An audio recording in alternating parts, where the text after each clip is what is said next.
an opportunity presented itself to me to procure a Honda 125 three-wheeler whose engine would be a nice upgrade to the Trail 90. I did the necessary modifications and custom fabrications to get that engine installed in the chassis, but I came upon a problem, and that's why I was in such a bad humor at the end of the last video. After getting everything buttoned up, I took the bike around the block for a test ride, and here's what fourth gear sounded like.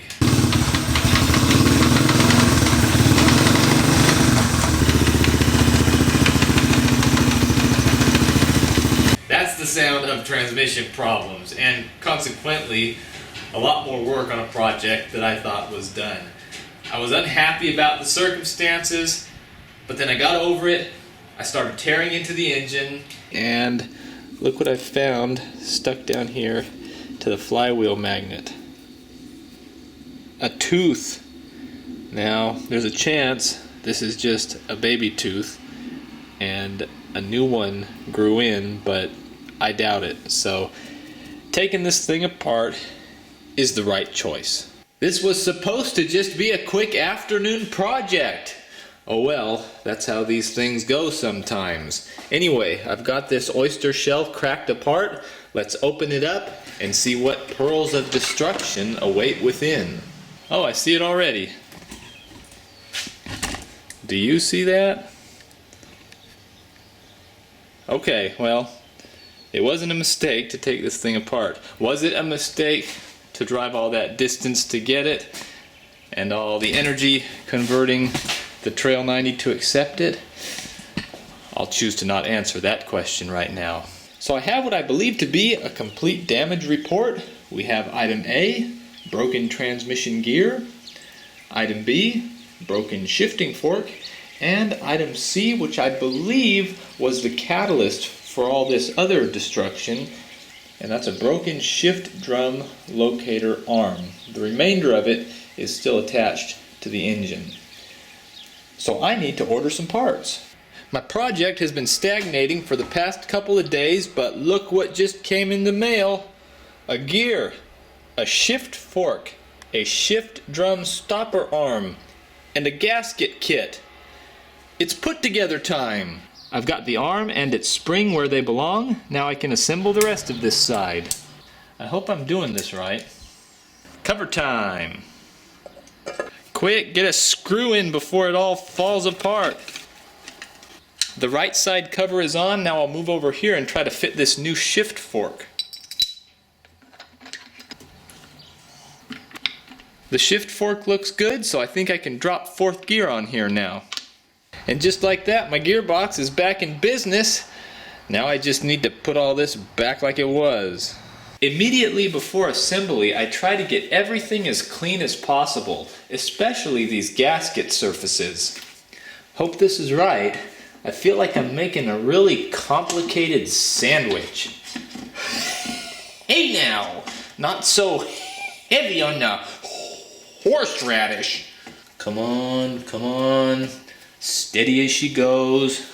It's morning now, and I've got these case halves put back together. It didn't take all night, but it did take much longer than it should have. I spent hours trying to figure out where this little retaining ring belonged. I checked parts diagrams, I looked at the video footage, I racked my brain trying to remember, until I realized this is the retaining ring that blew out of the clutch slave cylinder on the Husqvarna.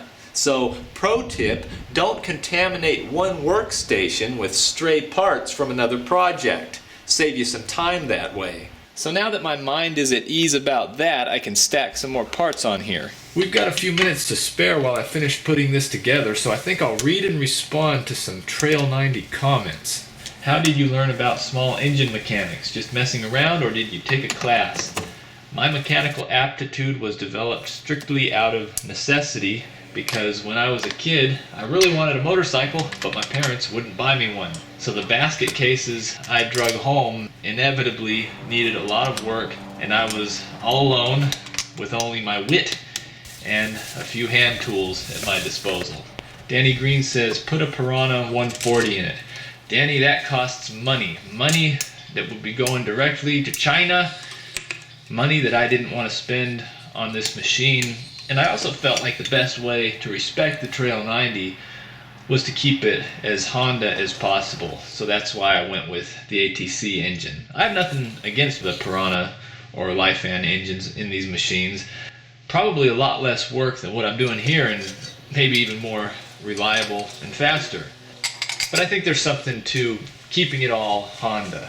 However, Rev It Up doesn't think so. He says great fabricating, although I can't believe you hacked up a valuable old Honda. Now it's worth a third of what it was. RFAM 2, hopefully your wife is a good actor, because I was truly believing that. I get chewed out all the time, so I feel your pain. My wife is all over me and my son, telling us how dirty and unsafe we are. That's a good sign. If the old handbrake hangs her head out in the garage to tell you that you're unsafe or you're too dirty, that means you're pushing the envelope and you're definitely destined for success in your mechanical endeavors.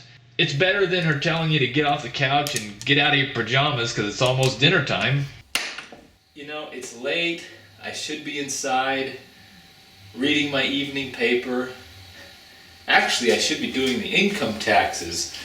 They're due in 1 day and I haven't filed, but you know, the Trail 90. Now when I lift the engine up, I need you to put this bolt through this hole. Do you think you're up to that task? I do. 1, 2, 3, back pain.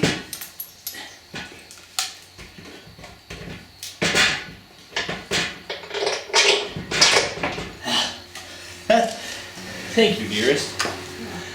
Well, I was able to get the engine hung in the frame last night. Let's finish this up. David T. Gentry. Hi, Jake. I was wondering if you knew if a Honda 110 engine would fit into a Honda CT90.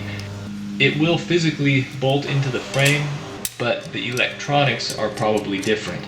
Gary Coleman. Best welder ever. You are certainly qualified to weld steam fittings for a nuclear reactor. The thing about my welding is every joint I put together will have integrated high pressure relief orifices built in.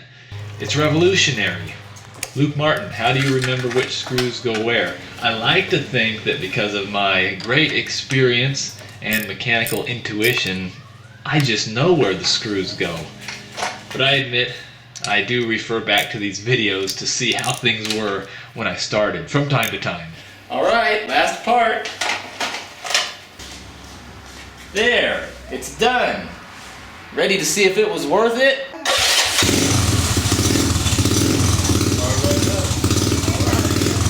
I sure love my wife. I thought it was the old handbrake. Well, you were kind of hard on me in that video. Stupid! Lazy! But anyway, look what she got me for our wedding anniversary. Brand new factory Honda seat. So we know this thing runs, but that really wasn't the issue. There's still some big questions that need to be answered. Mainly, does this thing still sound like a clickety-clackety old train in 4th gear? Let's find out.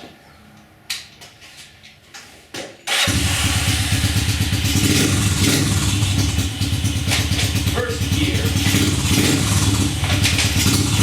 Second gear. Third gear. Fourth gear. Oh yeah!